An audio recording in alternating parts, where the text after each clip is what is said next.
Hello Hello សួស្តីបងប្អូនឥឡូវថ្ងៃនេះនាំគ្នាដើរផ្សារថ្ងៃទំនេរថ្ងៃអាទិត្យក៏ប្រទះឃើញបាប្រទាលថងលុយហ្នឹងក៏មើលទៅដូចពេញចិត្តពេញថ្លើមក៏នាំគ្នាទិញយកមកដាក់ផ្ទះដាក់មុខផ្ទះបានមកគូនេះក៏ហៅប្រទាលថងលុយមើលទៅឈ្មោះហ្នឹងសមមែនហ្នឹងព្រោះនេះថង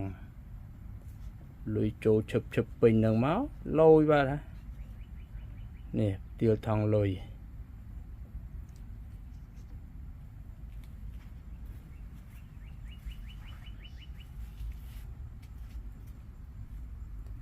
ដាក់នៅមុខផ្ទះមកគូនេះខាងនេះមួយខាងឆ្វេងមួយខាងស្ដាំមួយខាងឆ្វេងថងច្រើនខាងនេះថងល្មមប៉ុន្តែមានជុំវិញថងហើយនេះចំហៀងខាងនេះអត់ដែរឃើញទេបងប្អូនទៅដើរលើកនេះទៅក៏ប្រទះភ្នែកហើយក៏ស្គាល់ថាឈ្មោះប្រទាលថងលុយហ្នឹងក៏នាំគ្នាទិញយកមកដាក់ផ្ទះតុបតែងលម្អហើយក៏មើលទៅស្អាតវាធ្លាក់រយោងថងមួយជុំវិញផើងមើលទៅចាប់ភ្នែកចាប់ចិត្តក៏ទិញយកមកដាក់រៀបចំស្អាតហើយនេះខាងនេះថងធំបានលុយពេញនឹងមកហេងចេះថាលេបងប្អូនអើយដាក់ទៅយកឲ្យល្អមើលស្អាតហើយធ្លាក់មកថងរយោងចឹងទៅហើយក៏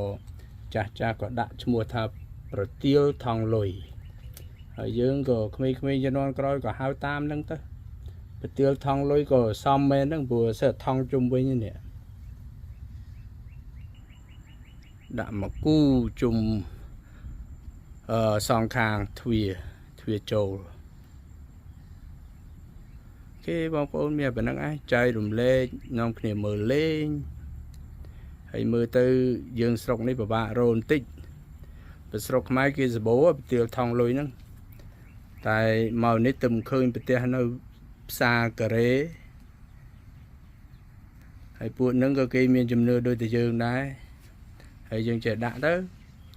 ល្អមើលផងយកហេងផង